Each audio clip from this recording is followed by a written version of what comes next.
A horrible sight to see. A school bus crashes into a building in Alamance County. Elementary school students screaming in fear and their parents just as afraid. Tonight we have better news to share. State Highway Patrol confirms all 7 students injured are going to be okay.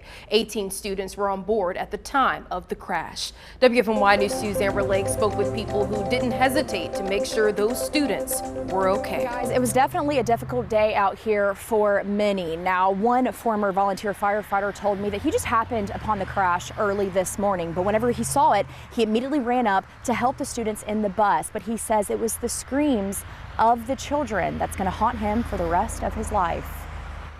School bus 342. It was like a horror movie. Crashed into a business, sending several elementary students to the hospital. So I ran back to the back, opened the emergency exit door, and there's this kid, and hey, hang on a minute. He was in a blue hoodie, bleeding like crazy, and all you could hear was the kids just screaming. Early Thursday morning, the school bus driven by 75-year-old Ronald Farrow was on its way to Everett Jordan Elementary School. Brad Buntin is a former volunteer firefighter.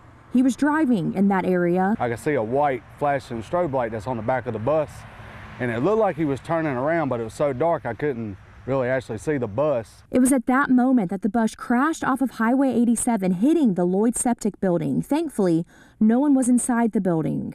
It sounded like a bomb. It was very, very loud, and it kind of startled me. Many running towards the crash.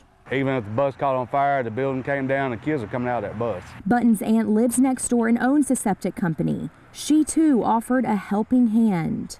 And I just sat down on the middle of the tarp with the kids and just tried to love on them and calm them and just be a presence for them because it was chaos. 7 students were taken to the hospital with non-life-threatening injuries. Honestly, I prayed as I ran over here that the children wouldn't be harmed. Well, thankfully, buildings can be fixed and repaired, and thankfully, like I said earlier, nobody was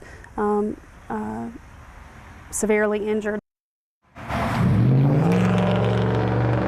Now, the driver of the bus, Ronald Farrell, did suffer some minor injuries, but is said to be okay. He's been with the district since 2010. State Highway Patrol said they are going to charge him in this crash with failure to maintain lane control. Now, this investigation is ongoing. They're still trying to figure out how this crash happened, but ABSS did tell us that they will have extra counselors at the elementary school tomorrow for anyone who might need it.